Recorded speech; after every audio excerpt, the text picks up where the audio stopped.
it's also something that when you say you're a brother or a sister to someone and you mean it, then you are speaking, whether you're speaking to someone who happens to be Christian, who happens to be practice Judaism, or the Muslim or Islamic faith, that it's not a practiced or a fake thing, but you really want to get along. And in lots of countries, I know our daughter was a missionary in Ethiopia for years, 50-50 Christians and Muslims in Ethiopia, but they don't fight each other. They worship, they don't go to each other's stores and stuff necessarily, but they respect one another, and they are somewhat segregated, especially religiously, by choice. But they're not the ones who are going to cause problems in Ethiopia. Not the Ethiopian Muslims or the Ethiopian Christians. It's going to be brought in from without. Another major theme of what some of the things we heard about today. In regard, there are just two more things real quickly as I look at this. I know personally when I think it was Luis said the fact he sees a fella and he wants to go to LA, he wants to go to New York, he wants to go to all these crazy places where I would never tell you to go, but he said, a fella in an elevator said to him, go to Ohio. Now that gets into the providential aspect of things, but as soon as he said you go, that is such a biblical and mentor type of word. Go, just go. Don't pass go, collect $200, just go. And it reminds me of Abraham from the Bible, whom all of our faiths embrace that portion of Scripture that speaks to Abraham and the providential aspects of that. Summarizing the providential things that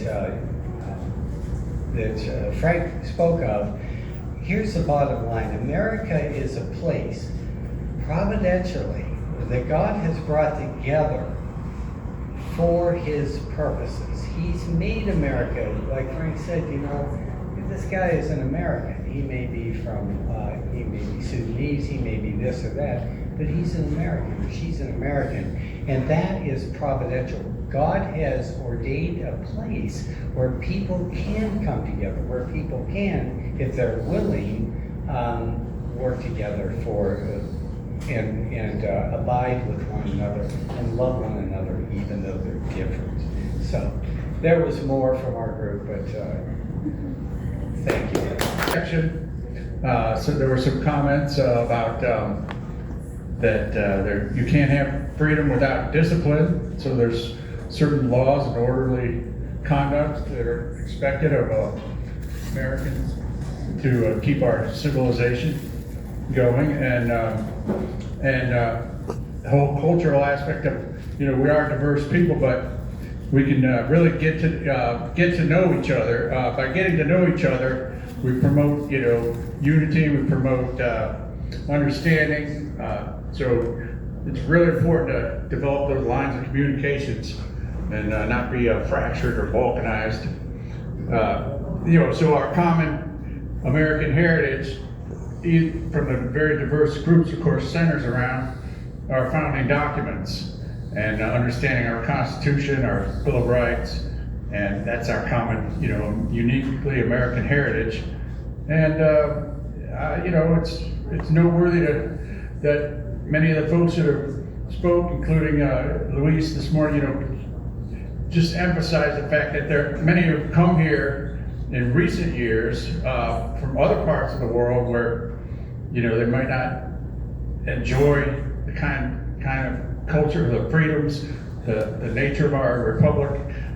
They have a great appreciation, even a greater appreciation than some of us who might have, whose families may have been here for generations and kind of get comfortable, fat, lazy, and fall asleep. Take it for granted. So it's great to have new Americans, and not to take that to the extreme that just throw open your borders and say everybody come here all at once, because obviously that doesn't work. And the second section about divine providence, the main thesis of our great speaker, one fellow said, we can become his children and connect with our Creator, have families, multiply, be fruitful, multiply, pass those things along to our children.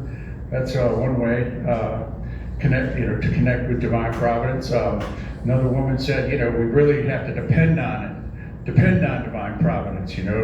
We're ultimate, absolutely dependent on it.